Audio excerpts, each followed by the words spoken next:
ఒక గొర్రెపిల్ల దాహం తీర్చుకోవడానికి ఒక కాలువ దగ్గరికి వస్తుంది. అక్కడికి క్రూర మృగాలు కూడా దాహం తీర్చుకోవటానికి వస్తుంటాయి. గొర్రెపిల్లకు అక్కడ పచ్చగడ్డి చూడగానే తినాలనిపించి గడ్డి తింటూ ఉంటుంది. అప్పుడే దాహం తీర్చుకోవటానికి వచ్చిన ఒక నక్క గొర్రెపిల్లను చూస్తుంది. గొర్రెపిల్లను చూడగానే నక్క గట్టిగా ఆగు, ఏమిటి, నేను త్రాగే నీళ్ళే నువ్వు కూడా త్రాగటానికి వచ్చావా అని అరవగానే దానికి గొర్రెపిల్ల, అయ్యో నక్క మామ, నేను నీళ్లు త్రాగుదామనే వచ్చాను, ఇంకా తాగలేదు, నువ్వు వద్దంటే తాగనులే అంటుంది. గొర్రెపిల్ల నిజమే చెప్తుందని తెలిసినా కూడా నక్క ఒప్పుకోవటానికి సిద్ధంగా ఉండదు.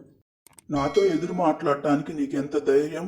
ఓహో, క్రిందటి ఏడాది కూడా నాతో గొడవ పెట్టుకున్న గొర్రెపిల్లవు నువ్వేనా అని నక్క అనగానే, లేదు నక్క మామ, అప్పటికి నేను అసలు పుట్టలేదు అని గొర్రెపిల్ల అంటుంది. ఆ మాటలతో నక్కకు చెప్పలేనంత కోపం వస్తుంది. అయితే నాతో గొడవ పడ్డది మీ అమ్మ అన్నమాట.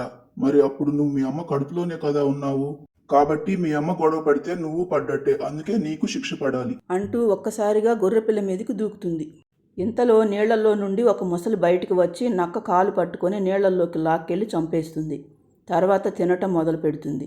ఇదంతా చూస్తున్న గొర్రెపిల్ల భయపడి అక్కడి నుంచి పారిపోతుంది. గొర్రెపిల్లను చంపాలనుకున్న నక్క మొసలికి ఆహారం అవుతుంది.